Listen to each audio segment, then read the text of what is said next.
What was your takeaway, Marco? I mean, what do you think we just witnessed?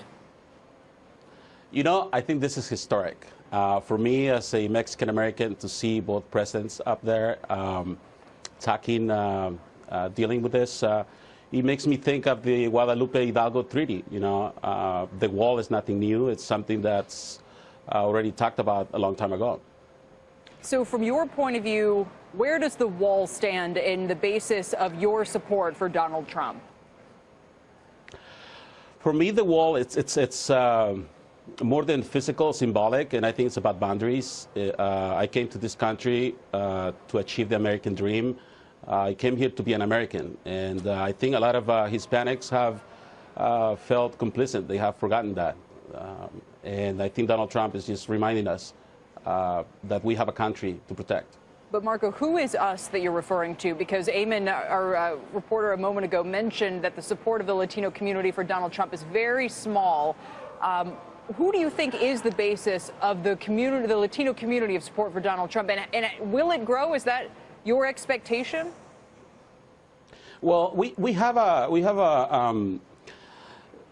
the left, the media and the left have kidnapped our communities, and there is a lot of Donald Trump supporters in the closet, and the fear of supporting Donald Trump openly, it's something that we have to deal with, and Latinos for Trump has done a great job. We have something that's called Operation Taco Bowl. We have declared September the Taco Bowl Awareness Month, and we have been doing events that are trying to break that taboo that Hispanics don't support Donald Trump, because as you saw here, Mexico is the number 2 client of the United States.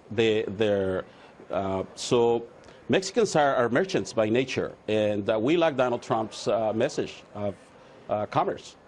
Marco, it's Carol Roth. Obviously, we always talk about national polling numbers, but at the end of the day, this is going to come down to key swing states. So for your operations in September and up through the election, what do you think are those most important states that you, as somebody who's out there doing guerrilla tactics, and Donald Trump in terms of his campaign, need to be focusing on, particularly in the Latino community? Well, you'll be surprised, Kelly, that actually California is not the state with most Hispanics that are registered to vote. It's actually New Mexico.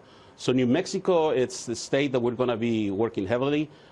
We have Florida, in Texas, a little bit of Nevada as well, and California, of course. We have 2 or 3 events already scheduled for here in California.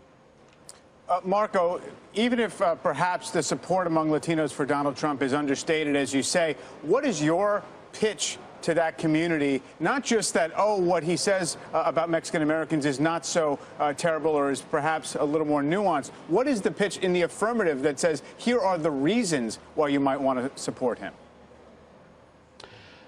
Mainly, the pitch is that let's not forget the pain and the chaos that we went through as Hispanics. If you look, the recession hit Hispanics the most, and most Hispanics went into foreclosure. I think in 2001, the #1 buyer, home buyer, was Hispanic. You had 5 surnames: Gomez, Sanchez, Martinez. Well, in 2008, Hispanics were the #1 loser with the construction jobs and all that. So I think when Hispanics figure out that the proposals that Hillary Clinton brings to the table are going to continue that agony, I think they will line up with Donald Trump. Marco, what's your opinion of the Mexican president, both in general and also what we saw here? How do you think it's going to go over with Mexicans? I have great respect for Peña Nieto. I feel very proud, actually, to see him talk, even though I am not a Mexican national anymore, but I was born and raised in Mexico. I think Peña Nieto, just as Donald Trump, has a lot of criticism, a lot of opposition, but I think it has to do a lot with the both presidents. Well, I'm calling Donald Trump president now. Both of them have a lot of weight on your shoulders to bring these nations into the future. And like he was saying about the NAFTA agreement, it needs to be modernized. It needs to be modified to be able to help both countries, the two nations collide in a more fruitful way.